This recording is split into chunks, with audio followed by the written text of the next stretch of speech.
Então, boa noite a todos e todas. Boa noite. Bem-vindos, bem-vindas para mais essa edição do nosso grupo da Cultura Orgânica, esse grupo que pertence ao grupo Trabalho 60+, que busca também o protagonismo sênior, busca a inserção do sênior na comunidade, no mercado e no seu direito de participar ativamente também da vida social, humana em geral. Bem-vindo, Davi Kluger. Olá, Sérgio. Então, Bem-vindo. deixe você Boa terminar noite. sua jantinha aí e, Muito cedo. e vamos lá, Sueli Melo chegando também, Rose, Diana. Então, hoje nós estamos com a Gláucia Marques, da Sempre Viva Organização Feminista, é isso? Sempre Viva Organização Feminista, representando também a Rama, que é esse coletivo de mulheres de mulheres na agroecologia. E faz bastante tempo que eu ouço falar desse grupo, Rama, principalmente pelo contato com a Leila D. Marsolis, né? Que também já esteve aqui, viu, Glócia? A Leila D. E, e por outras pessoas, né? Pelo Lucas Ciola, a Cláudia Visoni, também. A Cláudia Visoni ainda não consegui, a deputada ainda não consegui. Ela diz que ela joga basquete na segunda noite, mas um dia vamos ver se a gente tira ela do basquete. E então eu não consegui achar um contato com a Rama, mesmo a Leila não conseguiu me dar esse contato e tal. De repente, aí, através da Amanda, conseguimos contatar a Glaucia. Então, para mim é uma alegria, porque faz bastante tempo que a gente queria conhecer essa história. Então, essa história é de uma região, né, Barra do Turvo, né, na região do Vale do Ribeira, né, que se tornou um centro de agricultura feminina, feminista, é, ou seja, vamos parar com o discurso e vamos para a ferramenta, né? Podemos dizer assim, né?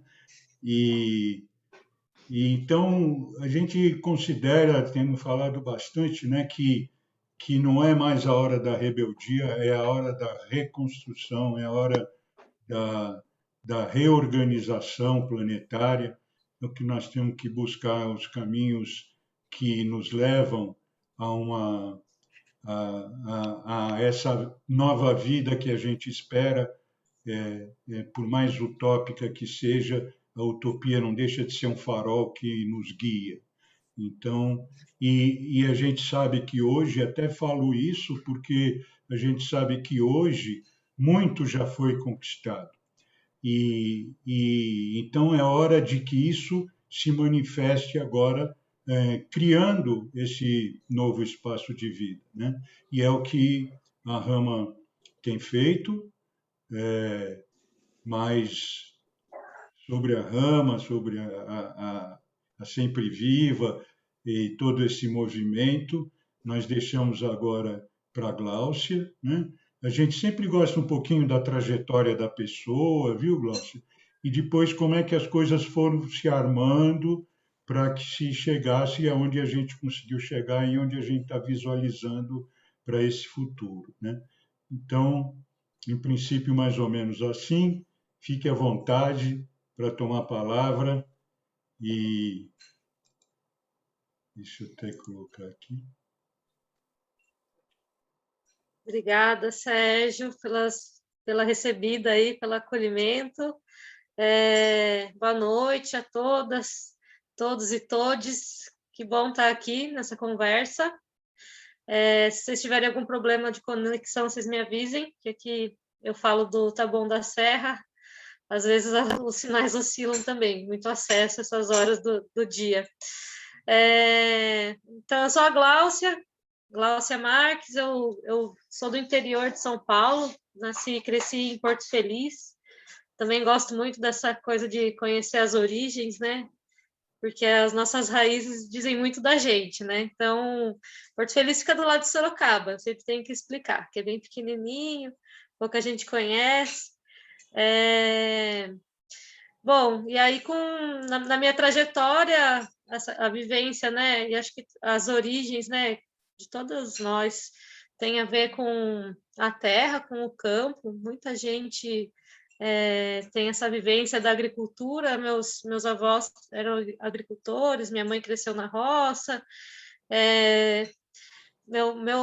Minha família, né, de uma cidade pequena, beirando o Rio Tietê ali, a pesca como a principal fonte de alimento, de mistura, né, todo dia. Acho que é muita vivência que a gente acaba aprendendo, assim, né, com a nossa família, com os pais, com a família da gente. Então, vem um pouco desse lugar.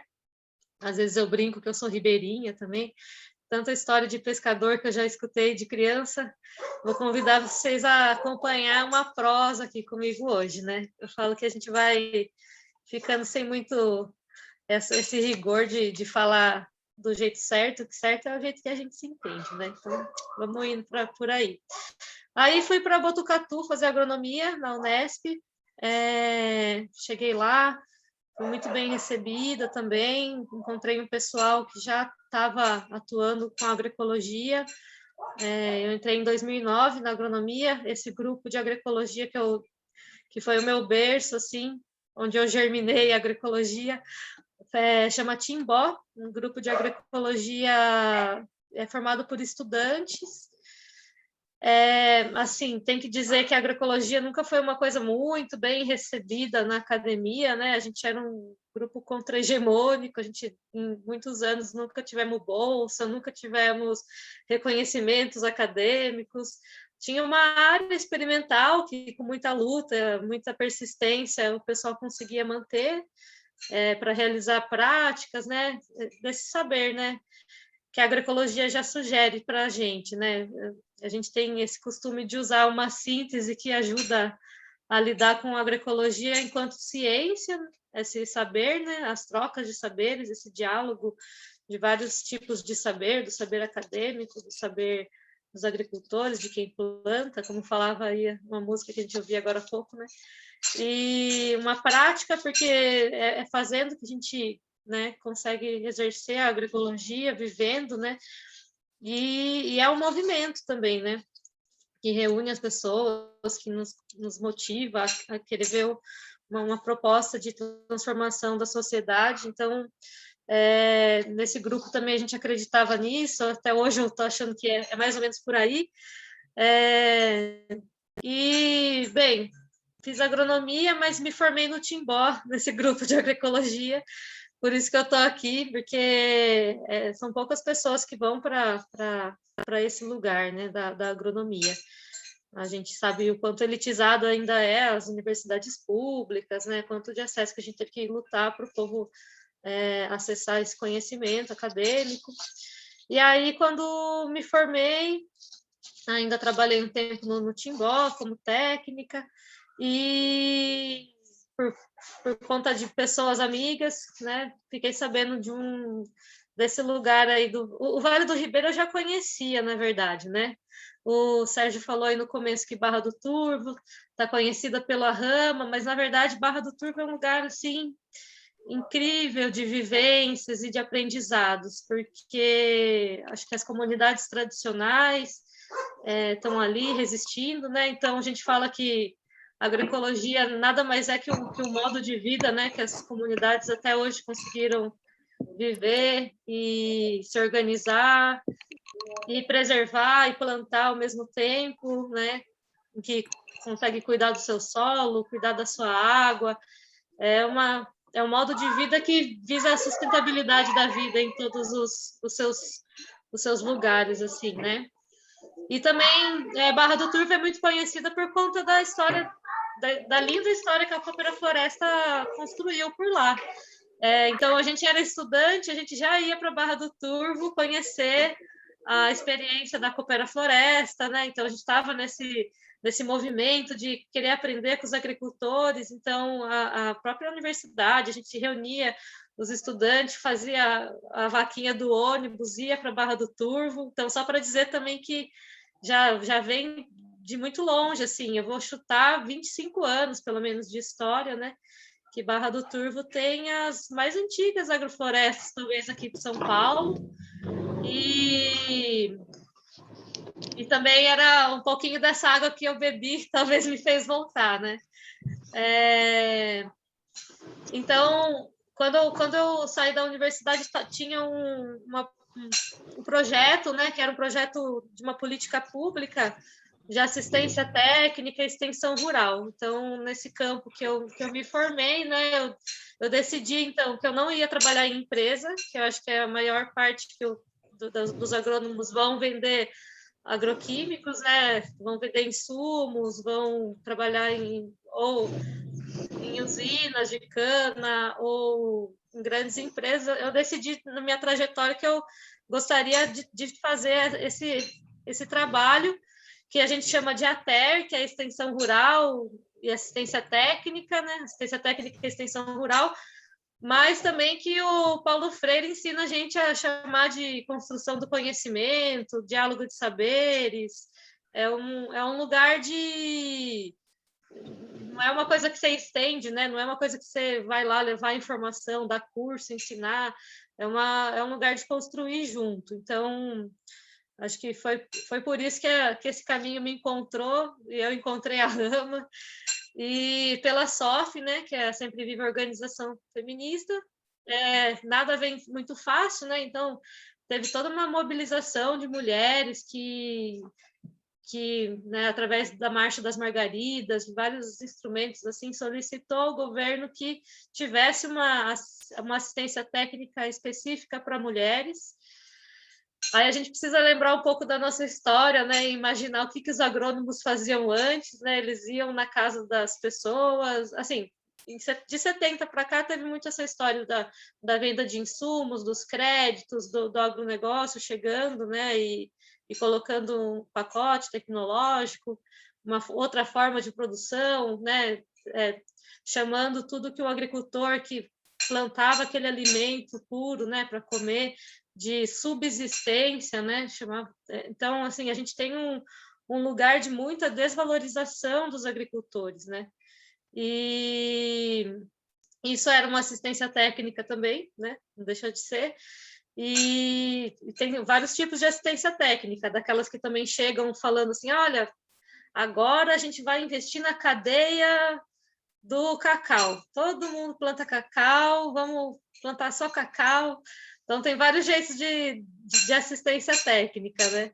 Mas nesse jeito que a SOF foi também me ensinando, né? Que acho que a gente está num constante aprendizado, a gente executou essa política de ATER, uma ATER voltada para a agroecologia específica para mulheres. É um sonho. O agrônomo técnico chegava, batia na porta lá antigamente, falava, se a mulher saía atender, falava, seu marido está aí?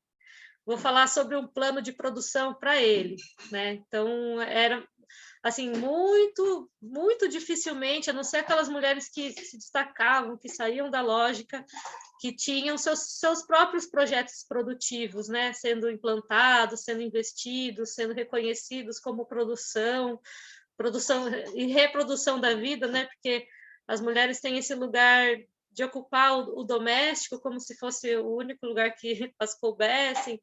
Estou falando de anos também das nossas avós, das nossas mães, né? Quanta coisa era imposto para elas, assim, que elas tinham que estar ali com a janta na hora certa, que a casa tinha que estar, os filhos, e toda aquela função das mulheres, que ainda tem hoje muita gente que vive ainda nesse sistema, né?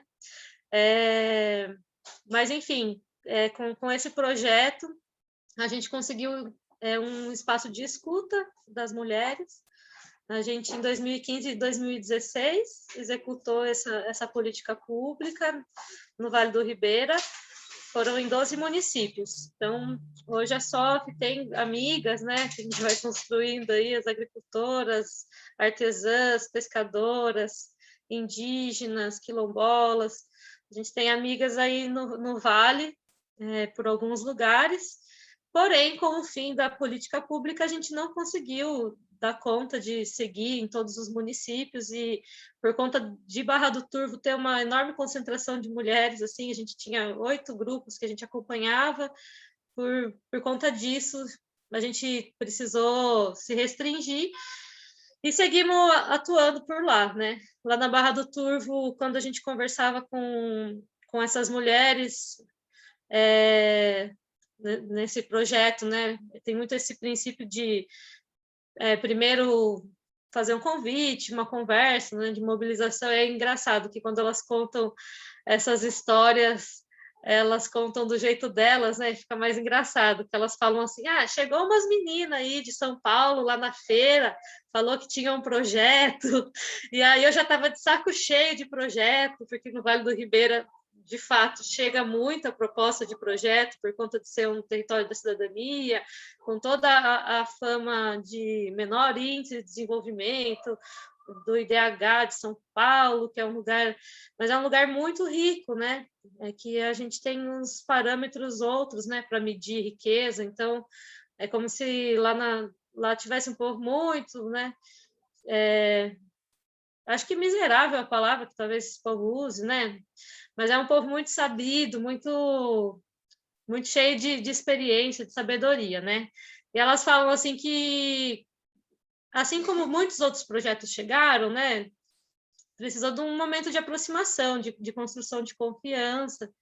E uma das formas da nossa abordagem era ouvir qual que era a demanda concreta, né? E aí, quando a gente estava conversando sobre isso com elas, a gente já estava no pré-golpe, sofrendo todas as quebras de política pública do PAA, que é o Programa de Aquisição de Alimentos, que, assim, não dá para a gente não falar disso, né? Tirou muitas pessoas da miséria, tipo, era um programa que incrementava uma renda anual de 8 mil por agricultores, e lá na Barra do Turvo teve muitos programas assim, que demorava para pagar, que tinha todos os problemas da gestão do governo, mas ainda assim ajudou muita gente a né, melhorar sua casa, a investir na sua roça, a viver com mais dignidade, né, a ser reconhecido, a receber pela sua produção, a não ver, que nem as mulheres falam, né, a não ver, não ter que ver a sua roça inteira passando do ponto, sem ter como escoar. Então, era essa a demanda que elas nos traziam, né, da comercialização. E aí, com isso, a gente começou a organizar a produção. Isso tem uma base no princípio do nosso trabalho, que é a auto-organização de mulheres, né, na SOF. A SOF é uma organização bem antiga, da década de 60, que fica em São Paulo, tem sede aqui em São Paulo, trabalha com a formação de mulheres, de lideranças, nas áreas da economia solidária, da agroecologia, agora mais recente, mas também uma organização política de formação de mulheres para essa luta por autonomia, pelo protagonismo, né? E também constrói a Marcha Mundial de Mulheres, que é um movimento de mulheres internacional que reúne muitas pautas, né? E, inclusive, a sustentabilidade da vida, lutar pelo direito das mulheres, da gente se reconhecer enquanto mulher, enquanto sujeito de direitos, e saber que essa lógica, né, da produção e da reprodução, né, que fica como opostos, assim, na verdade, as mulheres têm seu trabalho produtivo que precisa ser visibilizado. Então, um pouco foi a nossa atuação lá no Vale do Ribeira, e também em específico com as mulheres da Rama, organizando a comercialização. E, bom, já contei um pouco da Rama, assim, não foi assim que essa rede simplesmente surgiu, foi um trabalho de pelo menos 3 anos, um processo, né? A gente acredita muito que o processo da nossa formação é a nossa própria experiência e a nossa reflexão sobre aquilo que a gente vai aprendendo, né, na nossa trajetória. Então, no início não foi nada muito simples, né? As mulheres não tinham hábito de participar de reunião, Algumas, sim, já tinham mais atuação, as lideranças, tem sempre algumas mulheres que participam mais, mas a maior parte não tinha os documentos, né, a DAP, né, que era uma declaração que te reconhece enquanto agricultora, e aí isso era uma exigência para você ser parte de um projeto governamental, então era uma luta, assim, a gente encontrar mulheres que tivessem com DAP, que tivessem com os documentos, ou que mesmo se reconhecessem agricultoras, porque você chegava, né, numa reunião e a gente está aqui procurando saber se as mulheres dessa comunidade querem receber um projeto, tem a ver com transição agroecológica ou agroecologia. A palavra é difícil, mas é uma coisa que vocês já fazem, né? A agroecologia é um modo de vida dessas comunidades, né, que preservam a Mata Atlântica, como está hoje lá no Vale, tão preservado, né, em torno dessas comunidades. Então, elas falavam, não, eu só ajudo meu marido, eu não sou agricultora, só ajudo meu marido, eu trabalho ali na roça, mas eu não... Porque, ao mesmo tempo que ela ajudava o marido, ela era agricultora, né? Ela tinha que cuidar dos filhos, botar a criança na escola, tinha que... Mas ainda assim, ela era quem cuidava das galinhas, fazia a horta para alimentação, ia para ajudar para venda, voltava, fazia o almoço, depois saía, ia molhar, ia tratar dos porcos, ia fazer mais alguma coisa. Só que nem elas mesmas se reconheciam, né, enquanto agricultoras. E eu preciso até pedir licença para essas mulheres hoje para contar essa história, porque é uma história de aprendizado que eu venho aprendendo com elas também, né? Nos desafios, na labuta da vida. Então,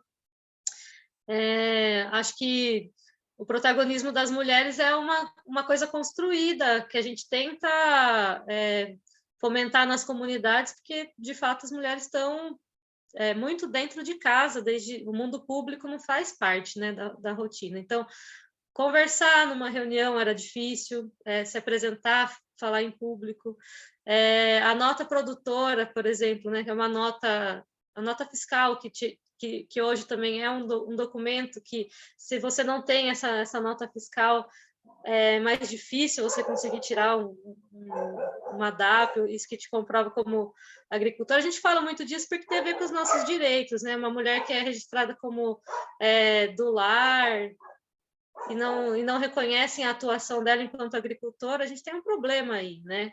Uma mulher que vai e faz toda a correria para tirar essa nota, e vai no contador, e vai na gráfica, e vai não sei onde precisa, quando ela pega a nota na mão dela, a nota produtora vem no nome do marido. Vem no nome do marido por conta porque a terra estava no nome dele, porque, não, a gente já está acostumado a fazer assim, coloca primeiro o nome do marido, aí não cabe mais nada no cabeçalho, aí vem escrito "e outros", né? Então, é esse lugar, isso é simbólico, né? Mas significa também muita coisa, da onde onde as mulheres estão, né? E aí a gente começou a perguntar para essas mulheres, onde as mulheres estão? E aí a gente vai conversando um pouco mais disso, tá muito invisibilizadas, a nossa amiga aqui, alguém colocou aqui. E assim, como que a gente foi fazendo isso, né? Com muitas ferramentas. Então, tem uma ferramenta bem importante para a gente, que é a caderneta agroecológica. Depois a gente vai passar umas fotinhas, ela está lá. Se vocês cansarem de me ver, podem colocar as fotinhas já também, Sérgio, se quiser, que eu acho que vai variando. A caderneta é um instrumento de anotação que te ajuda a lembrar de anotar o que você consome da sua produção, o que você doa, né, ou você troca, ou você comercializa. Porque há uma economia nisso, né, algo que não se mede em dinheiros, mas a gente acredita nessa outra economia, que ela também é construída com as trocas, com a doação, com outras formas de lidar, né? Vai ter umas fotos aí que vai ser difícil de não comentar, né? Que é essa feitura do melado e do açúcar mascavo. São as mulheres lá do Quilombo Terra Seca. Elas chamam Grupo Perobas. Vou voltar na história da caderneta, que a gente vai chegar nela. E aí, com essas cadernetas, a gente foi olhando para os números, né, de quanto a gente produz, de quanto a gente consome, e assim, teve uma equipe, né, sistematizando esses dados, e a gente chegou em valores assim que até elas assustaram, né? Uma em reconhecer esse custo, que esse valor, né, esse dinheiro que ele não é contabilizado, é uma renda indireta, você deixa de gastar, mas você come muito melhor do que se você comprasse no supermercado. Então, traz esses dados, né? Teve agricultoras que contabilizaram 800, R$ 1.000, né? Galinha, ovos, verdura, cebolinha, chá, tempero, tudo que vem da roça, né? As frutas e tal. Essa foi a Marcha das Margaridas, gente. Vamos lá lutar em defesa da aposentadoria. Bom, contei da caderneta, né? Eu não sei se a gente... Acho que eu vou ter que comentar essas fotos, porque não dá para deixar passar assim. Esse aí é o trajeto da nossa comercialização. A gente acredita que a autonomia se constrói quando a gente sabe todas as etapas do processo, né? Então, a gente fez esse exercício com elas muitas vezes para lidar com essa lógica, né? De plantou, colheu, fez a oferta, alguém mandou o pedido, o celular ali, o caminhão, botou no caminhão, que dia que sobe o caminhão na quinta-feira, chega em São Paulo e por aí vai. Pode passar, Sérgio. Tem bastante foto, vai ser difícil se a gente for parar em todos. Mas, assim, acho que eu compartilho aqui umas ferramentas, né? Alguns jeitos de funcionar na agroecologia e nesse trabalho do protagonismo das mulheres. Isso aí era o mutirão das mulheres da Rama. Sempre assustava o povo, porque entrava um monte de mulher no ônibus com enxada, e a gente ia a esse mutirão também, mais uma fotinha de mutirão. Esse aí foi um momento importante, uma caravana agroecológica, que saíram dos 4 estados do Sudeste, e a gente fez um momento da reunião das mulheres dessa caravana do Sudeste inteiro. Então, acho que essa coisa de agroecologia também é movimento, né? A mulherada do Rio de Janeiro, do Espírito Santo. Esse é um quintal agroecológico, que a gente fala tanto, né? No quintal produtivo, é dele que sai a capuchinha para salada, e ao mesmo tempo tem plantas, né? Que as mulheres cuidam, são elas que tomam conta desses espaços também na produção. Essa capuchinha deliciosa. É uma delícia, né? Essa flor, ela é picante e doce ao mesmo tempo, eu gosto muito. E ela vem sozinha, né? Tão gentil. É uma dádiva. Aqui é a gente nas nossas reuniões, a gente começa fazendo alongamento para lembrar que a saúde da gente tem que ser integral, né? A gente tem que se cuidar inteira. As mulheres têm muito problema de das costas ruins também, das pernas. É muito sofrido, né? Lá não entra a mecanização nas áreas. Isso ajuda a gente a cuidar da terra também, do nosso jeitinho, né? Aí um pouco da paisagem, lá do bairro Conchas. Aí foi um intercâmbio. A gente vai chegar a contar um pouco mais como que é a ponta do lado de cada cidade, né? Mas a gente faz uns intercâmbios que juntam o pessoal daqui da cidade, que compra da Rama, que é uma rede de consumo responsável. Depois eu posso falar um pouco mais. E aí a gente vai e faz trocas de saberes também, nessas vivências. Tomara que volte em breve, né? Elas estão mais à distância no momento. Pode ir passando, que vai ter vários espaços de reflexão. Essa nossa caminhada na roça, né? Onde a gente mais aprende. Os canteiros de moranguinho da Dona Arlete, da Ana.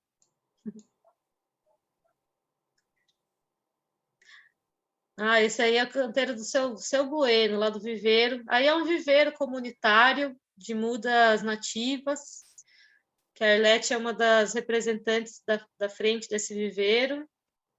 Seu Bueno que tem os moranguinhos. E quando a gente vai lá, ele deixa a gente comer. A gente fica feliz. Aí o Viveirinho das Mudas, tem muita muda, né? De plantas nativas na Mata Atlântica, das frutíferas também. Essas nossas andanças lá no Quilombo, relevo bem íngreme, assim, para subir umas trilhas lá em Simão, ficam as roças. Tem as roças, tem uns caminhos, né? Então as mulas descem com a produção até a casa, até mais perto da estrada.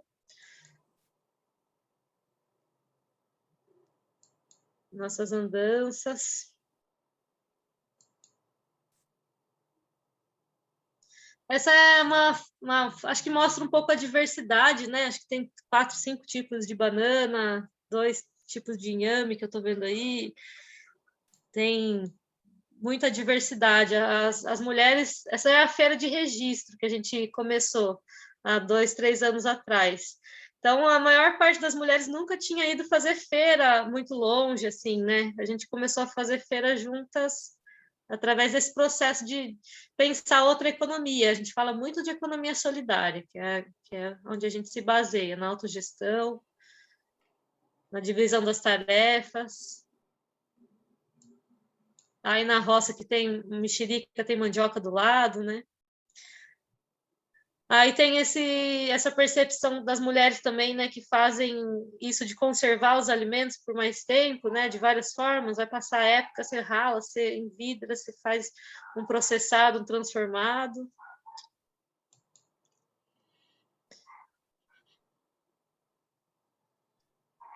Essa é a dona Clarice Dina.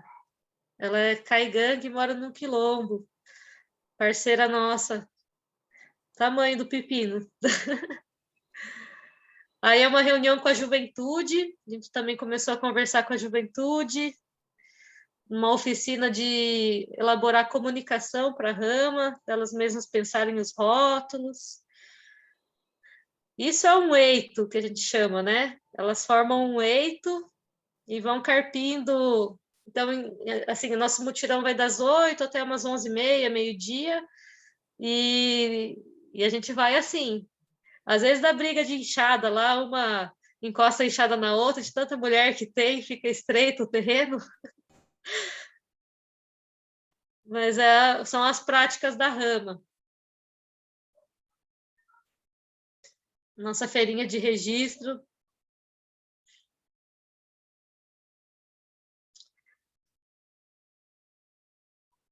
E aí dá até para passar mais rápido, senão a gente vai ficar um tempão nelas, né? Mas tem a mulherada que faz pão, que faz. Ah, essa é a caderneta, olha, que é bem simples as anotações, mas aí a gente faz umas continhas no fim do mês e consegue dar visibilidade para a produção, né? E aí a gente fala, nossa, olha quanta coisa eu comi da minha produção. Olha quanta coisa. Essa coisa de receber parente, né? Os parentes vão da cidade visitar, quando volta para casa, volta cheio de comida da produção das mulheres, né? Porque elas se importam também com a alimentação de quem está mais longe, morando nas cidades, né? É uma relação de trocas, de doação. Nossos cursos de formação são assim, seminários. Aí é intercâmbio, gente da cidade indo colher, indo conhecer as plantas de perto. Isso é uma agrofloresta, o café, os quintal das mulheres são sempre produtivos, né? Tem sempre muita coisa. Isso aí um pouco mostra o relevo de lá da Barra do Turvo.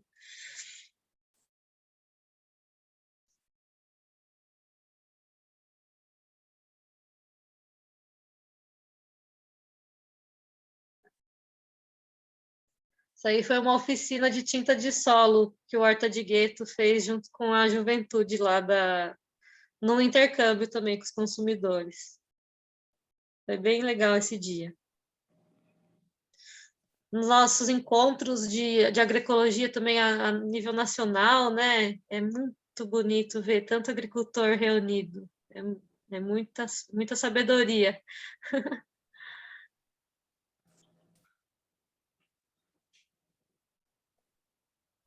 Aí vou ter que ler essa, que está escrito que o machismo é o veneno das mulheres, sem feminismo não há agroecologia. Essas são algumas das nossas bandeiras. Aí a mulherada também nas trocas. Foi bem interessante esse processo, que a gente começou a perceber que elas não conheciam os bairros do município, né? É muito longe um bairro do outro.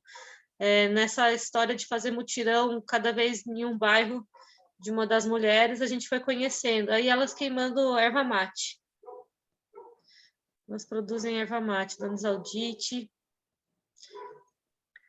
A Milena está em todas. Ela está sempre com a gente nas roças também. A mulherada fazendo silagem. Acho que é bom, né, ver umas fotos assim, porque a gente não imagina como que é um lugar, dá para se transportar um pouquinho, né?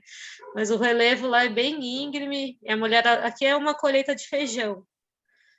Fizeram um balaio ali, vão levar o feijão para secar. E acho que isso que a gente vê das mulheres produzindo alimento, né?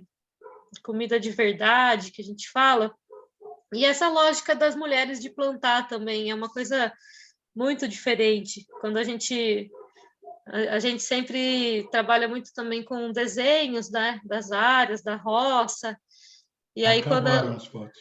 Acabaram. Agora a gente conversa um pouco mais. Quando a gente olha para as roças das mulheres, né, a gente vê aquela roça que ela tem uma outra lógica, né? É uma lógica de muita diversidade, das coisas muito próximas, aquilo que a gente chama de consórcio, ou não sei, as mulheres fazem isso naturalmente, assim. E quando a gente fala de umas roças um pouco mais, vamos dizer, masculinas, assim, né? Elas são em linha, elas são só de pupunha, só banana, só pupunha, só banana. E quando a gente vai registrar nos desenhos também, né? A gente desenha muito a produção, para planejar a produção, para conseguir olhar para aquele espaço que elas produzem, né? Usar essas ferramentas ajuda, porque viram uma coisa tão corriqueira, assim, que você fala, eu nem produzo nada, eu nem sei, né? Dona Isaldite conta muito essa história, de que quando a gente chegou falando, olha, teve umas mulheres que falaram que é comercialização que precisa, a gente está levantando o que vocês têm em excedente aí, né? E aí elas falavam, mas, olha, acho que não tem nada, não tem coisa aqui, não tem muita coisa para vender agora, porque o frio isso e aquilo e outro, não sei o quê. Hoje o Grupo Esperança tem uma lista de mais de 150 variedades, assim, são 40 tipos de erva medicinal, são mais de 15 tipos de fitopreparados, são, assim, inhames, bananas eu conto 10, assim, né, de diversidade que elas têm lá.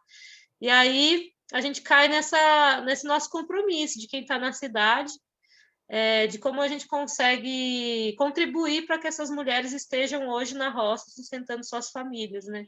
Tem a ver com essa coisa de construir as redes de comercialização. E os maridos? Os maridos, eles têm começado a ajudar mais. Por exemplo, antes era difícil sair porque não tinha quem ficasse com os filhos. Quando as mulheres começaram a ganhar um dinheirinho, elas se assustaram a primeira vez que elas chegaram em casa e viram que o marido tinha até começado a fazer feijão. Travou. Vai? Ela travou, vamos ver se ela volta.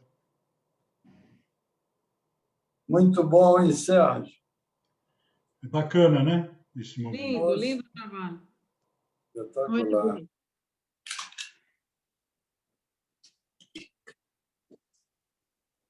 Congelou. Será que ela percebeu que congelou? Deve ter percebido, né?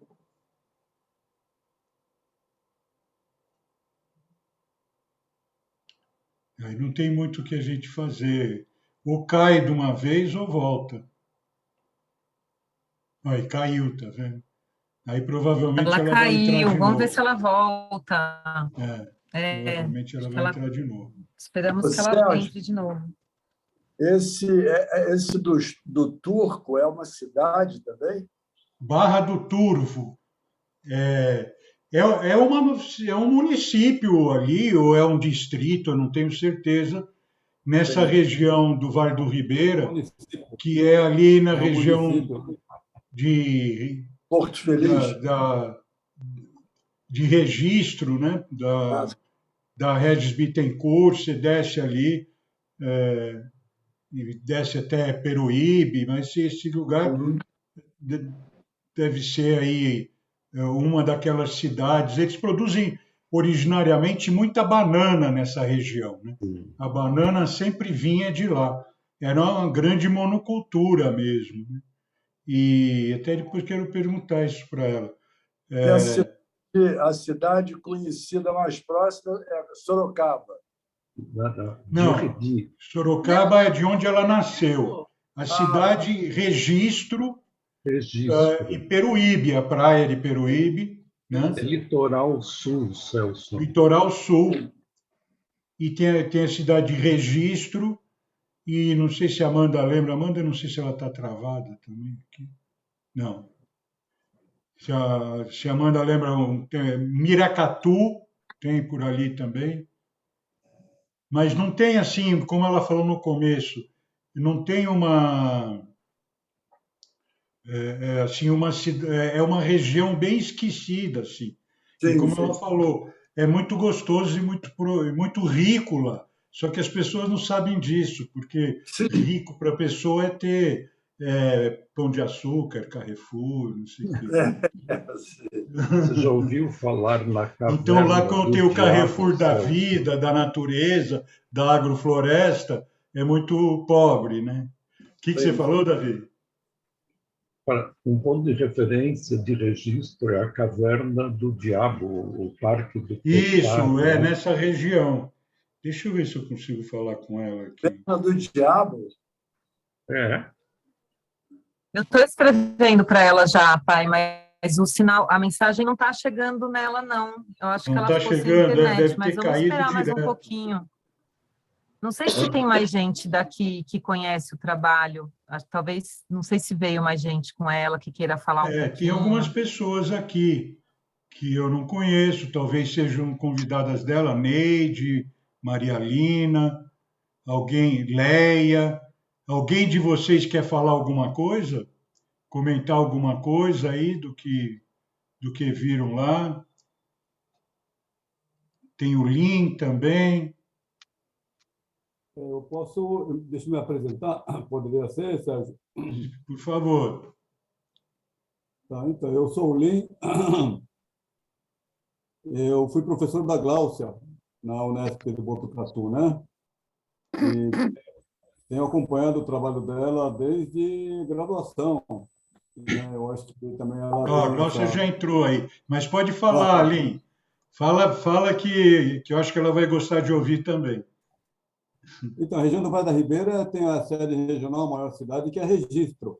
Tá? Então, essa região tem uma característica de ser a região mais pobre de São Paulo, né? Ela tem uma biodiversidade gigantesca, né? Tem essa questão da plantação de palmito, de pupunha, desculpa, de banana inicialmente, né?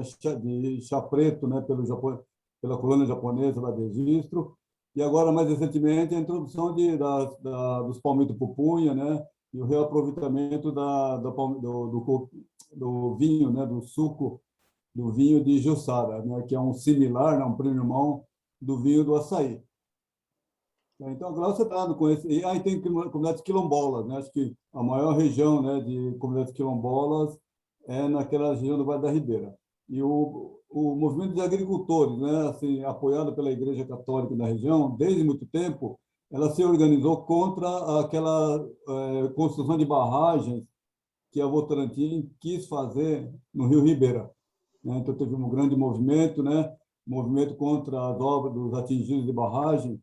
Um dos braços foi, né, o pessoal do Vale da Ribeira contra a Votorantim. Isso foi um movimento muito legal. Tá? E a Grau se organiza, né? Quilombolas, agricultores tradicionais, né? Assim, bem esquecidos, né? Eldorado não fica na beira da BR. Aliás, Barra do Turvo, né? Você tem que entrar em Eldorado, né? E depois de Eldorado vai mais para o sentido, entre aspas, norte, assim, da estrada, né? Da BR-116. Mas é uma região muito pobre, né? Tem Cajati, que tem uma região de exploração de calcário muito grande, né? Por causa de empresa de cimento, né? Entre Vale da Ribeira e Sorocaba tem a Votorantim, né? Com a fábrica de alumínio, né? Naquela região. Mas é uma região que, como você falou, né? Pouca gente conhece o potencial econômico, né? O potencial da biodiversidade, né? Que aquela região propicia com a manutenção da floresta em pé. Esse é um grande mote, né? Que tenho certeza, né? A Glaucia, junto com as mulheres lá, também tem conversado sobre isso aí. Deixa eu parar de falar. Bom, muito bom. E aí, Gláucia? Ô, gente, caí mesmo, viu? Foi começar a falar dos Aí maridos, você né? entrou pelo celular agora. Entrei pelo celular. Mas é Gláucia, legal escutar o Lin, porque o Lin, ele que me apresentou o Vale numa das viagens de campo para Iporanga, para conhecer a agricultura tradicional, né, dos moradores, esse pessoal aí tão sabido. Foi com o Lin que eu comecei a me conectar mais com esse tipo de saber. Lin, Gláucia, pode falar. então, você falou de Porto Feliz, que ninguém conhecia. Eu, durante muitos anos, frequentei um sítio em Porto Feliz. Eu também. Era um pouquinho afastado do centro. Você sabe uma região chamada Tanquinho? Conheço de nome, mais de nome. Então, tinha um sítio do lado que era a família Gutierrez. Muito conhecida. Todo mundo se conhece, né? Então, eu gostava muito deles. Era do tipo assim, os porcos eram criados assim, soltos. Era um pessoal que eu gostava demais. Legal, que bom que te trouxe essas lembranças. E eu tive um projeto de uma empresa em Porto Feliz, com o apoio da prefeitura. Depois ela não andou, a gente comprou uma parte da chácara do senhor Luiz Alcala, que foi prefeito. Você conheceu ele, Glaucio? Olha, eu acho que pela minha idade, assim, eu acho que eu conheço de nome também. Não conheci pessoalmente. Uhum. Isso foi em Mas esses 75. entre cruzamentos aí de gente que se conhece no interior é muito fácil de todo mundo se conhecer, né? Conhecia muito bem Porto Feliz. Bacana. Bom, eu tive uma queda na internet aqui que eu nem sei o que aconteceu, mas voltou. E aí eu acho que eu vou retomar do que eu estava falando um pouco, né? Que a gente estava conversando um pouco mais sobre surgiu a pergunta dos maridos, né? Então, Isso.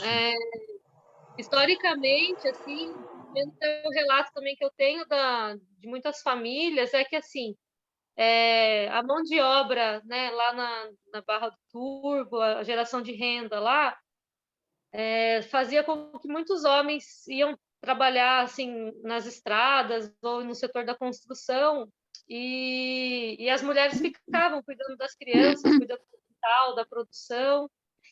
Então, assim, muitos maridos ou trabalham para algum fazendeiro, né, vendendo a mão de obra de um jeito muito barato, recebendo muito pouco. Assim, em 2016, quando eu cheguei lá no Vale e perguntava quanto que era a diária, né, de carpida, de roçado lá, tinha um dos bairros até que me contou isso, que pagavam R$ 30 para um dia trabalhado, né, que é das 7 até as 3 da tarde, 4 da tarde, roçando o pasto, passando veneno no pasto, ou se não, quando a gente ia falar, né, discutir um pouco sobre a questão dos agrotóxicos e tal, a gente ouvia relatos das mulheres falando assim, agora que tem esses agrotóxicos aí, meu marido não consegue mais empreitada de roçar pasto, porque passa o veneno e o mato demora mais para voltar, né?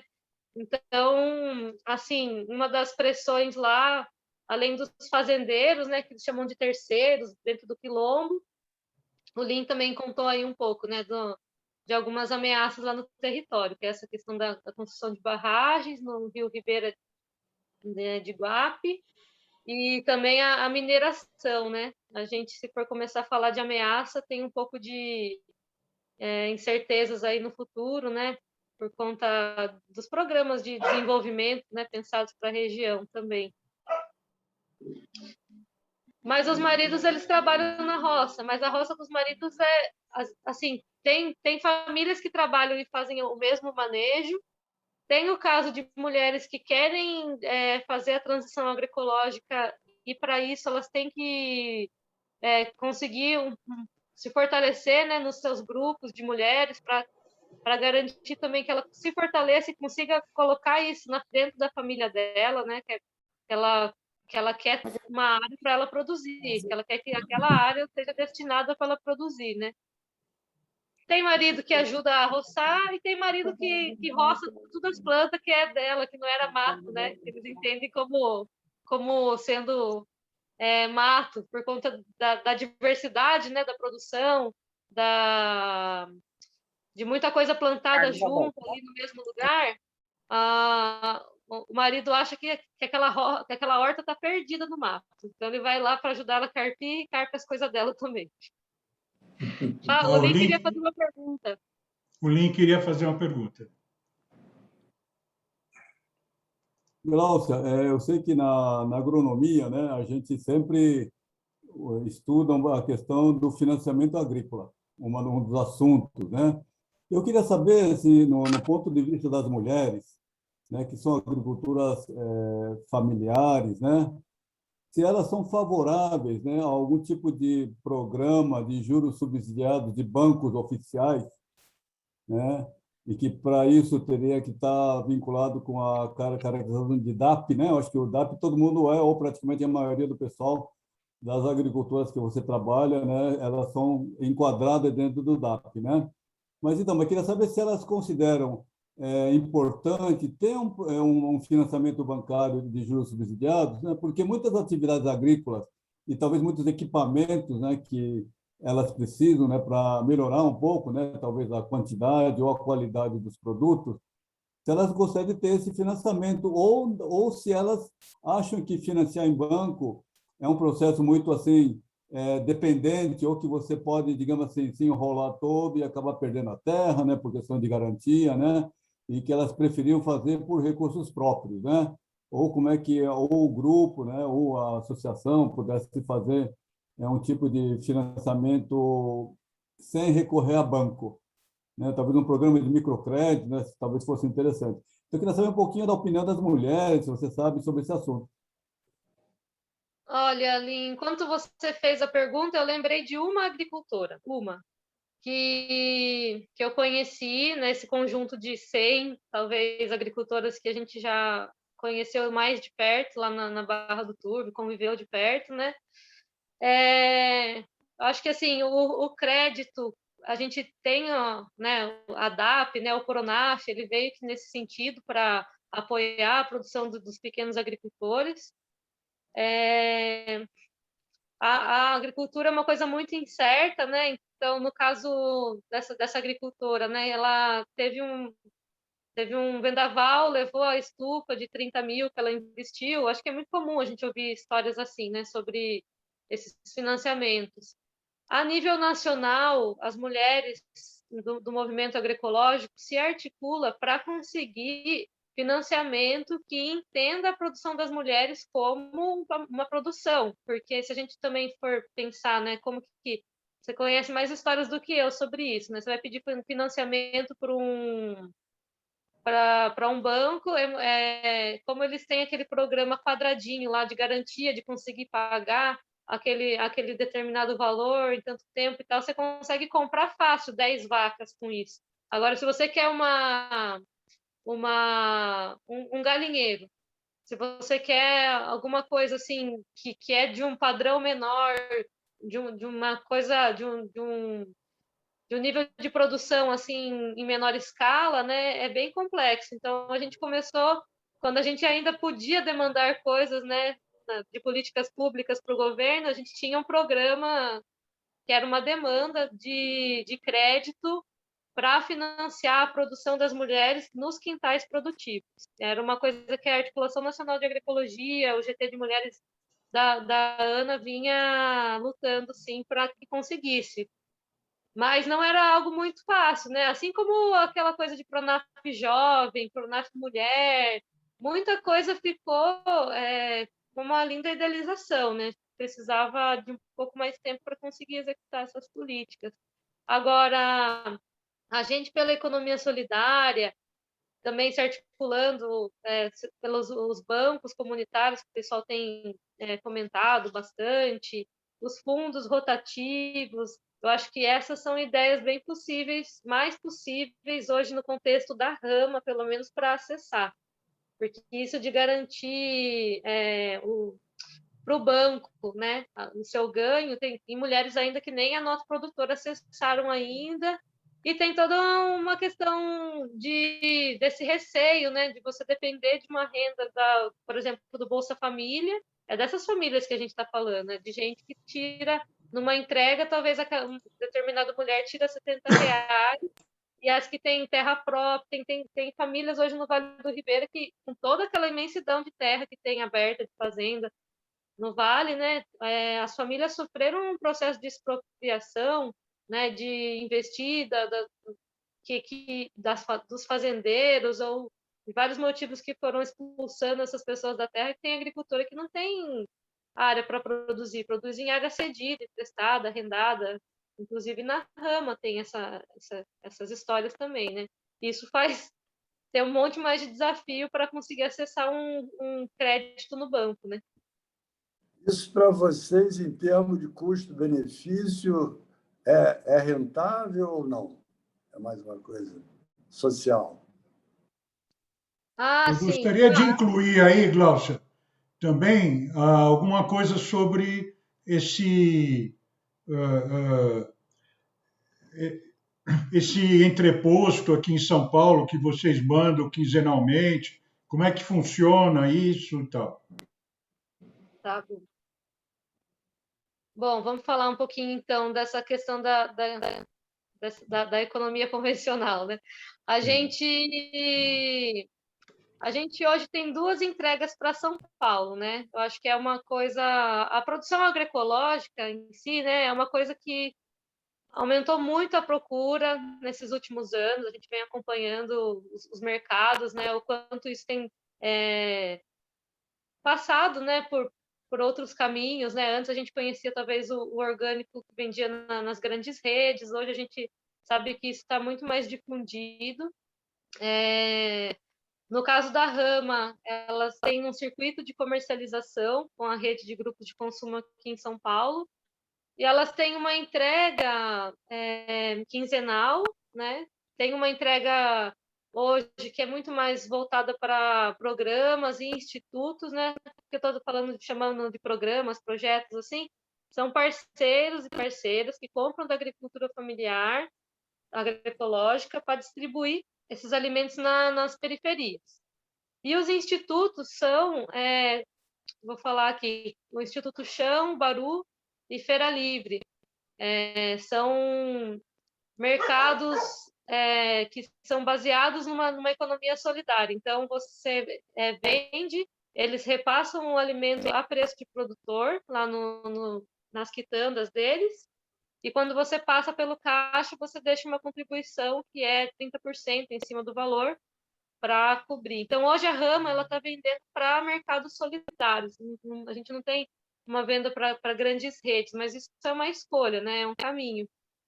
E, assim, no último semestre foi 150 mil, mais ou menos, que a Rama circulou em alimento agroecológico.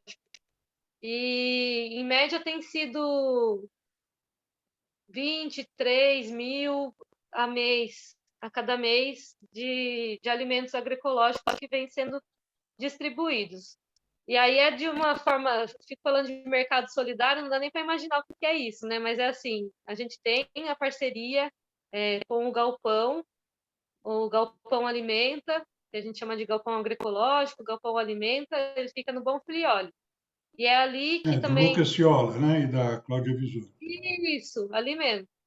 E aí, ali, nesse galpão, ele funciona como sendo um entreposto da Rama, também do Terra e Liberdade, que é um outro coletivo que distribui cestas em São Paulo de alimentos agroecológicos, né, da reforma agrária, de assentamentos do entorno aqui de São Paulo. Então, a gente compartilha esse lugar de entreposto. E aos sábados abre a feira do Galpão Alimenta, com alimentos da Rama e também de outros produtores. Então, ali nesse galpão, a gente descarrega o caminhão, a gente tem um mutirão de voluntários do grupo de consumo responsável. Esses grupos são como células assim que dão vida a essa rede aqui em São Paulo, né? Eles ajudam a descarregar o caminhão, a conferir a mercadoria e eles têm seu próprio consumo garantido dessa compra direta, né? Então, são pessoas que vão lá, contribuem no trabalho e acessam a esses alimentos também. É uma dação E em tá, pagamento.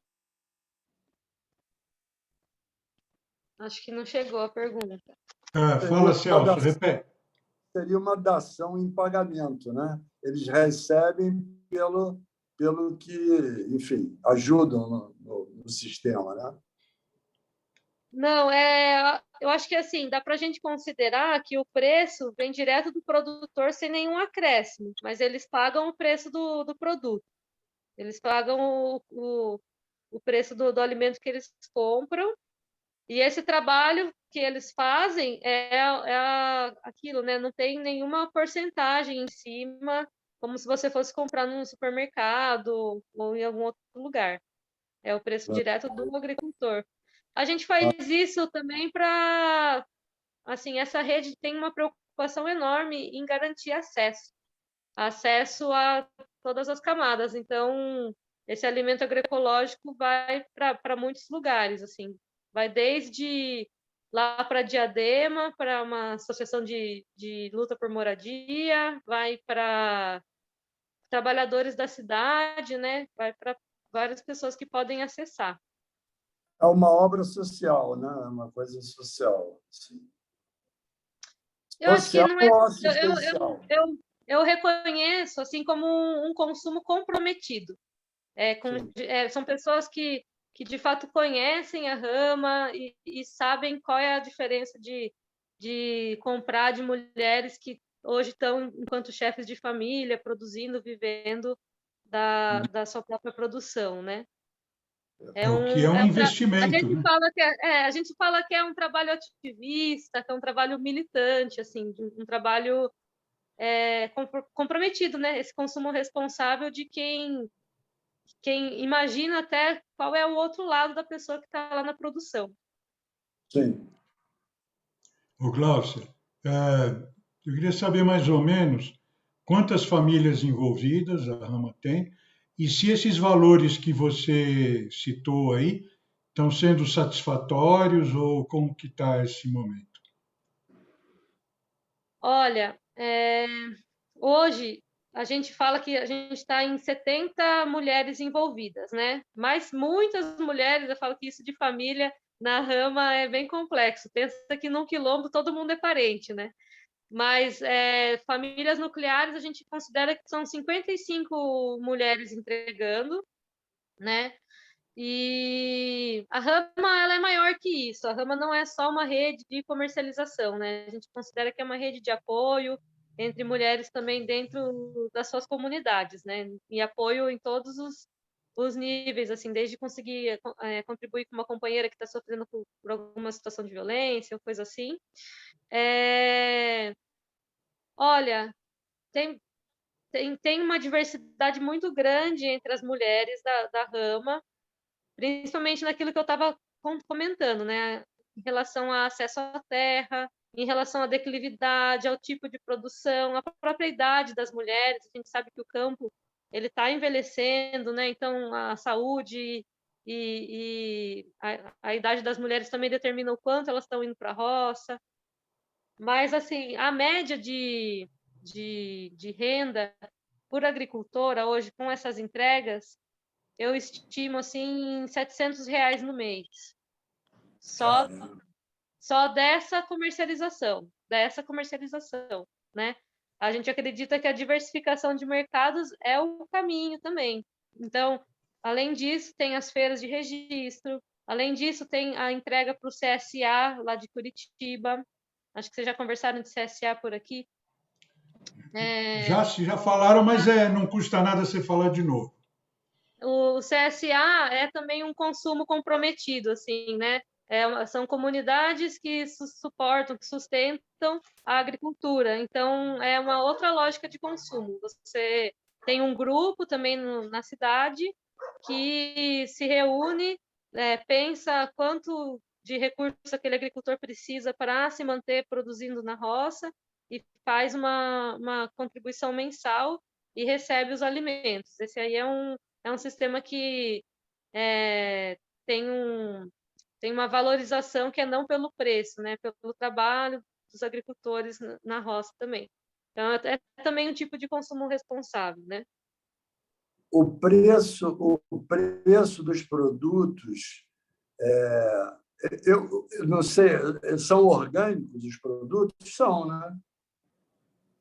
Tem, assim, hoje a gente tem essa dificuldade da legislação, né? Para dizer orgânico, tem que passar pelo processo de certificação, tem que ser registrado no Ministério do Abastecimento da Pecuária, Agricultura, do MAPA, né? Então, lá a gente chama de agroecológico, mas na verdade os produtos não estão certificados. A gente fala que a gente tem um sistema de confiança, né, entre agricultores e consumidores aqui na cidade. Parte dos produtos tem um certificado. Esses alimentos vão para o chão, né, vão para outros mercados que exigem a certificação. Mas são alimentos livres de agrotóxicos. Não são transgênicos. Não dá problema com a fiscalização. Não, porque a gente faz a venda direta aqui na cidade, né? Os grupos de consumo é uma venda direta. Então, é como se fosse uma entrega. Então, isso não dá problema por conta da nossa relação com os consumidores. Por isso que é uma construção de mercados, né? Que a gente investe nisso, nesse tempo de relação entre as pessoas e faz as visitas que vão lá para Barra do Turvo conhecer. Perfeito. Obrigado. Posso fazer um comentário em cima disso que o Celso perguntou? É que a gente sabe que muitas vezes o produto, por conta de toda essa política e o custo, né, da certificação, dificulta para muitos agricultores familiares, né, para muitas agricultoras. E o conceito da agroecologia, ou tudo que a agroecologia traz como princípio, como valor, é muito mais abrangente, é muito mais a favor da natureza do que o que a legislação, vou dizer assim, chama de orgânico, né? Então, às vezes, a gente pode comprar um produto com certificado orgânico, mas um produto agroecológico sem o certificado respeita muito mais a natureza do que aquele orgânico com o certificado. Claro que eu não estou querendo generalizar, né? Eu estou dizendo que esse tipo de coisa existe. Existem produções orgânicas certificadas, mas que estão detonando o solo, estão detonando a água, porque não estão num olhar de respeitar a natureza na sua integridade. E sim estão visando lucro e surfar na crista da onda do orgânico, que está cada vez mais também sendo moda e tal. Industrialização, né? Do orgânico. Não tem o que substitua. Para mim, assim, não tem o que substitua nós como consumidores. Eu e o Bruno aqui, a gente está tentando deixar de ser consumidor para ser produtor, né? Mas é difícil, ó, estamos suando. Mas assim, ou quer dizer, produzir um pouco, porque nunca a gente vai produzir tudo, né? Mas a gente está tentando produzir um pouquinho e nunca vamos deixar de ser consumidores. Então, para a gente que é consumidor, às vezes vale muito mais, assim, não é que vale mais a pena, o que eu ia dizer é que comprar direto do produtor, conhecendo a vida desse produtor ou dessa produtora, no caso, é algo que não tem preço, nem para Sim, nós, nem para a natureza como um todo, né? Então, isso é muito valioso, assim. É com isso. certeza, Amanda. Perfeita colocação. É que, na verdade, o espírito da agroecologia é um espírito comunitário, não é um espírito tipo revolução industrial, né? Não é uma Não, coisa de atingir grandes mercados, grande coisa. Mas sim, existem maneiras de você fazer isso também, porque esse vem sendo a maneira com que a sociedade se desenvolveu até agora. Mas o que nós estamos falando, né, tanto a Rama quanto a Humanaterra e quanto várias pessoas que estiveram aqui, que são citadas, a ideia é preservação do planeta, né? Não é vender orgânico, né? Tem uma perfeito. diferença nisso, né? Sim, sim, claro. Perfeito, Sérgio. É O muito Glaucia, importante é muito importante essa discussão, né? Que a gente faz agroecologia, que é para além da técnica, a gente fala, né? A técnica é a técnica de produção orgânica, é a mesma técnica. A diferença é que, junto com esses princípios, né, a gente também tem o princípio da comercialização a um preço justo, a tentar fazer a melhor redistribuição de renda entre as pessoas que estão comercializando esses alimentos. A gente também fala nesse trabalho aí com o protagonismo das mulheres, né? A gente fala que sem feminismo não há agroecologia, porque o princípio de você estar bem, estar sem vivendo opressões dentro da sua casa é também parte dessa relação de harmonia com a natureza e com o meio que a gente está querendo construir, né? Desse outro jeito de conviver na sociedade, né? Sim, sim. Louvável. É por aí. Ó. o Glaucia, na minha memória, assim, essa região, né, que você falou da monocultura, essas coisas que foram propostas, mas na minha memória, assim, essa região era uma região de banana, né? Ainda é, e como é que convive com isso?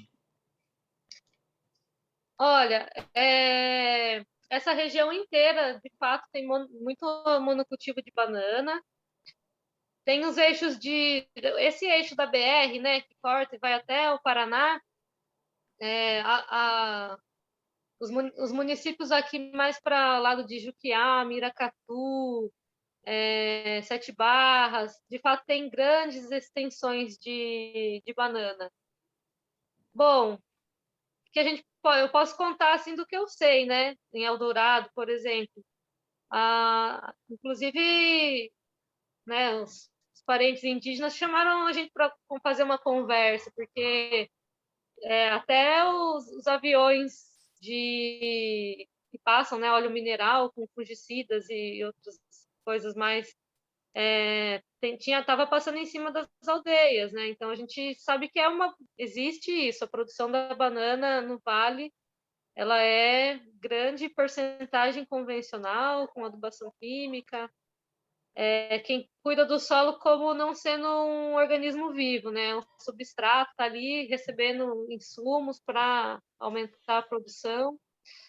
Muita exploração do trabalho também, a gente vê nesse tipo de relação de produção, né? É isso. Bom, Que chamam de tecnologia, né? Chamam de tecnologia, de desenvolvimento, de modernidade, de cadeia, né? Então, assim, hoje a gente tem um programa escrito para o Vale do Ribeira, baseado no turismo, né? Porque tem muito litoral, as cavernas, tem muita área preservada de mata. Então, talvez se vocês quiserem procurar aí o Vale do Futuro, né? uma plataforma de governo aí para lançar um candidato e todo mundo está acompanhando de olhos atentos isso, né? Porque traz a mineração como uma das cadeias do turismo e as cadeias agrícolas, né? Mas nesse sentido de lidar como um plano de desenvolvimento que não considera toda a população tradicional que tem lá nesse Vale do Ribeira. A gente fala que há como um racismo ambiental, que não reconhece práticas dos agricultores tradicionais que estão ali preservando aquela vegetação, né? Usando, por exemplo, a coivara, que também é uma técnica que os indígenas, né, fazem a tal da terra preta de índio, né? É feito com a queima dos tocos da mata, né, em acedo, com todo um princípio, um jeito de fazer, né? E foi assim que os quilombolas se mantiveram lá por muitos anos, por mais de 200 anos. E aí a gente vem olhando para esse outro jeito de fazer desenvolvimento que faz um desrespeito com as populações que estão lá, né? O Link quer fazer outra pergunta, eu também ia falar, era isso. O Link quer fazer outra pergunta, então. Sim, se me permitirem aí, aproveitando que esse tempinho com a Glaucia aí, é uma questão que eu sempre fico com a cabeça, Glaucia, assim, né? A organização, essas vendas que vocês fazem a cada 15 dias, a Rama faz a 15 dias, né? Vocês falam que estão dando prioridades para um tipo de comercialização que não é tipo o Pão de Açúcar, né? Essas grandes redes, né? Mas que são experiências que são muito novas, de economia solidária, tipo chão, né? Tipo galpão, tipo aquele empório do MST também, né? Que lá no Bom Retiro, eu acho, sei lá, perto do Minhocão. Sim. E isso aí, né? Me faz pensar no seguinte. De Eldorado, né? Olha, de Barra do Turvo até São Paulo, mais de 250 quilômetros, né? Tem essa questão da agregação de todo mundo, né? De um pacote, aliás, de um pacote não, de um lote de alimentos que preenche o caminhão, então, né? Então, assim, eu sou um defensor, né, Glaucia, de uma coisa chamada circuito curto, né? Circuito curto de comercialização. Eu queria perguntar para você se, claro, 250, 300 quilômetros ainda poderia ser considerado um circuito curto, mas que, pelo jeito que a comercialização é a vida na economia solidária, provavelmente a Rama, aliás, desculpa, as agricultoras da região lá do Vale da Ribeira não vão poder, nesse atual momento, né, de fornecer para São Paulo, que é o maior consumidor, né, do Brasil, né, de alimentos, e de alimentos orgânicos, agroecológicos, etc. Não vão conseguir suprir o mercado de, vamos falar no jargão agronômico, de hortaliças de folha, por uma questão de conservação, né? Porque elas se deterioraram muito rapidamente, né? Então, o caminhão, não sei se é caminhão baú ou não, né? Mas mesmo sendo baú, talvez houvesse a necessidade de ser refrigerado, então, né? Então, eu fico pensando assim, caso as agricultoras da região do Vale da Ribeira quisessem suprir o mercado, né, de São Paulo, de orgânicos e tal, mas de hortaliças folhosas, elas teriam que se submeter a uma, entre aspas, modernização da comercialização, né? E que talvez então tivesse que ter então uma frequência mais rápida, né, de entrega para São Paulo, caminhões refrigerados, né, e talvez quantidades maiores. Que isso poderia, entre aspas, assim, acontecer num jeito que poderia assim, não justificar ou não caracterizar como um circuito curto, né? Entraria mais ou menos como a região de Mogi das Cruzes, né? Que acabou fazendo o Cinturão Verde de São Paulo, que é muito mais perto, né? Então, rapidamente pode colocar, né, hortaliças de folha para o mercado de São Paulo, né? Então, como é que você vê essa questão de, talvez no futuro, a Rama ter que se adaptar a uma modernização, entre aspas, assim, né, do processo de comercialização para atender um mercado gigantesco que é São Paulo e que, mesmo assim, poderia não ser considerado relacionado com a região do Vale da Ribeira como um circuito curto de comercialização? Então, você está certinho de não considerar um circuito curto, Linha. A gente entende aqui que 5 horas de viagem, né? 350 quilômetros, é um circuito longo, principalmente quando a gente fala de comercializar hortaliças frescas. De fato, o que a produção. Mas, assim, tem a ver com a produção dos quilombos também e dessas comunidades tradicionais. O forte da produção, e também por conta da Coopera Floresta e todos os projetos de agrofloresta que tem lá, assim, o forte, né, o diferencial lá da Barra do Turvo é produção de raízes, né? 4, 5 tipos de inhame, batata doce, feijão. Brahma, né? Feijão é a maior, assim, era um dos principais produtos que eles plantavam antigamente, inclusive. Arroz também, arroz de morro, assim, eles plantavam muito e vendiam e levavam, né, para lugares longe para comercializar.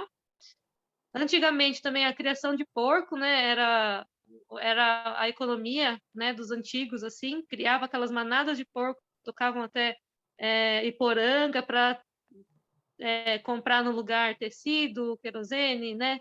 Estamos indo lá atrás porque, assim, uma coisa também que a gente sabe é que para essa modernização tem coisa que dá certo, tem coisa que não dá. Não tem área plana suficiente para fazer, né, irrigação e produção de hortaliça, né, desse jeito industrial que a gente conhece, talvez. Mas sim, se a gente tivesse que se modernizar, eu acho que a principal mudança era, em vez de comercializar para São Paulo, vender para Curitiba, que fica 1h30, né? Então é uma coisa muito mais considerável. A gente fala que tem 2 tipos de distância, né? Tem a distância física, logística, e a distância relacional. Como a gente tinha muita relação aqui já de construção de mercados desse tipo, né? Foi por aqui que a gente começou, sem nem imaginar que ia virar isso aí que tá virando hoje. E de fato, as hortaliças, elas vêm né, dos circuitos mais curtos, né? Elas murcham, em dia de calor, elas não resistem. Agora que é inverno, a gente está até entregando cestas e coisas que tenham verdura também. Está subindo a selga, está subindo repolho, mas também está subindo alface, está subindo, assim, para o consumo direto, aguenta muito bem. O difícil é você achar por exemplo, colocar num supermercado, ela vai ter que durar 7 dias, sei lá, para vender no supermercado, numa prateleira, né? Aí ela não vai durar a mesma coisa que dura uma hortaliça que vem de São Paulo. E aí, outra coisa também que eu me pego pensando é o quanto esse jeito de modernização, né, que a gente vê, o cinturão verde, né, com o tanto de notícia que a gente ouviu aí na pandemia, né, que quando os restaurantes, esses grandes mercados, esse jeito de vender muito de muita coisa, do mesmo tipo de coisa, né, vender passeadas e tal, quebrou muitos produtores, né, porque uma que eles não estavam em rede. O que mais quebrou o produtor na pandemia foi não ter para onde vender para os restaurantes, por exemplo, aqui da Vila Madalena, de Pinheiros, né? Então, na lógica de produção das mulheres agricultoras, tem esse a mais aí para pensar, que a soberania alimentar move tanto elas que elas produzem muita coisa diversificada e nem sempre tem toda aquela quantidade, sabe? E aí, nessa lógica da gente não mudar o jeito da pessoa trabalhar, porque isso ia precisar de mais gente trabalhando na roça. Hoje em dia já falta, né, gente trabalhando. A gente sempre tem um princípio, né, desse tipo de mercado, que é a gente que está aqui na cidade comprar o que as pessoas produzem. Não a gente demandar, por exemplo, é a alface que a gente vai comer, é o tomate que a gente vai comer. Não é a gente que está na cidade demandar que o mercado determine o que a gente vai plantar. Então, acho que esse também é um princípio de um outro tipo de construção dessa agroecologia aí que a gente faz. Eu Então, respondi e contornei um pouco, mas acho que tem a ver com Legal, essa lógica. não, mas ótima a sua resposta. A gente já está chegando na nossa hora, né? E algumas pessoas já vão saindo, mas depois eu vou te passar também esse chat que que muitos elogios, como você está vendo aí também. Eu não sei se no celular você consegue. E não, né? Mas você vai receber. Mas eu gostaria ainda de frisar, como você falou de Curitiba, Curitiba é uma cidade muito aberta para o novo, né? É uma cidade que busca se modernizar no aspecto humano das coisas, né? A busca de Curitiba acompanho, eu tenho família na região, acompanho desde garoto a, essa vocação de Curitiba para abrir caminhos mais bacanas, né, para a convivência humana, vamos dizer assim.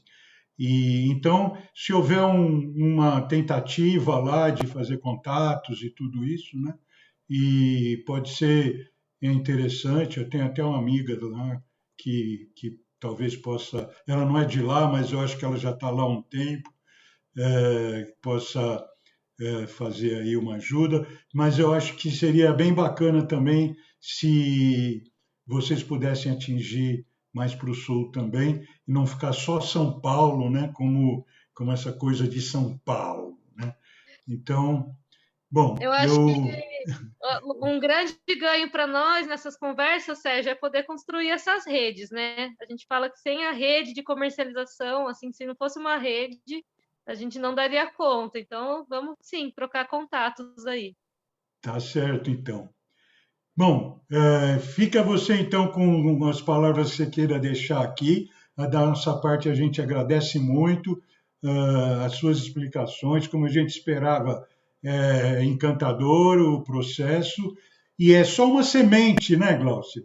Tem muita coisa para vir, e isso que é bacana quando a gente observa essa transição planetária que nós estamos vivendo, olhando para o futuro, olhando para a luz do futuro, em vez de olhar só para aquilo que está se destruindo, né? Então, tem muitas coisas nascendo e se reconstruindo já a partir de novos paradigmas, e eu acho que é nisso que vale a pena a gente investir. A gente busca aqui nessa nossa iniciativa da cultura orgânica, com a Ana Maria Orsi, com o trabalho 60+, muito apoio da Humana Terra, a gente procura visualizar o futuro e não se apegar ao passado. Então, eu quero te agradecer muito e deixar você para as suas palavras finais. Eu só posso agradecer também a todos aí pela atenção e pedir desculpas por esses sinais e maus tratos com a tecnologia. Internet. Daqui. E, assim, dizer que tá aqui, né, tá olhando para uma terra fértil, né, para um solo profundo, para estar aqui com essas pessoas nessa roda, né, tá olhando para pessoas aí que já têm uma certa experiência, né, um olhar, né, para os frutos que poderão vir. Isso é muito importante. E a gente que acredita na semente, a gente joga a semente até a lanço, né? Mas está aqui, está colocando a sementinha bem no lugarzinho certo, que ela vai vir bem, e eu agradeço muito pela oportunidade. Então é isso, gente. Muito obrigado. Quero repetir as palavras da Sueli que Só você mais não uma viu. coisa. Né? Tem mais uma coisa? Quem que pediu? Amanda? Fala. Eu, Amanda. Não, eu queria só pedir para a Gláucia falar rapidinho para quem está em São Paulo como é que faz para consumir da Rama. Como é que é o esquema hoje para consumir, para comprar de vocês? Ou deixar algum contato também para a gente e tal. Eu acho que a gente deixa esse contato feminismo, agroecologia, direitinho, assim, feminismoagroecologia@gmail.com. O jeito mais Põe no chat aí, Amanda, por favor. Isso, e o jeito mais responsável de você ir conhecendo essa rede, né, e sendo acolhido, é a gente também identificar em que bairro você está, em que lugar de São Paulo, da grande São Paulo. Há muitos grupos de consumo, né, em vários lugares. A gente estamos no processo de acolhimento, mas também no chão, no Baru, no Feira Livre, no ponto de economia solidária, no galpão agroecológico, ali no Bonfrioli, nas quintas-feiras. A gente fala que essa rede é feita de braços, de abraços, então está todo mundo acolhido aí para conhecer o nosso mutirão no entreposto, lá no galpão. E é isso. Para também cada um vai se entendendo, né? Qual que é o tempo que tem na vida para conseguir ter um lugar de quem, né, consome com mais responsabilidade com as pessoas que estão plantando, produzindo, e com responsabilidade com a terra, com a natureza também. No Rio não tem, não, né? Poxa, mas a gente tem umas amigas que produzem aí. O Rio tem muita experiência, né? Usa esse e-mail aí, faz contato, você fica sabendo do Rio. Então é Tá isso, bom. gente. Eu quero encerrar com as palavras da Sueli, que ela colocou aí, né? Dizendo que o que é mais notável é a felicidade que você aparenta. Então, com isso a gente conclui hoje, né, Sueli? E com muita gratidão mesmo. E vamos em frente para novas oportunidades também. E o nosso desejo de que tudo flua da melhor maneira em todo esse progresso, esse projeto muito lindo. Agradecidos aí. Boa noite, gente. Então, boa Obrigada, noite. Sueli. Boa noite, obrigada. Parabéns, querida. Muito bom. Boa noite a Tchau. todos. Obrigada, gratidão. Boa Gratidão, noite. gente. Beijo. Boa noite. Tchau.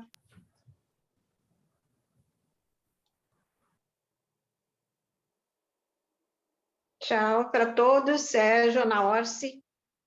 Obrigada. Tchau, tchau, Su. Célia. Tchau.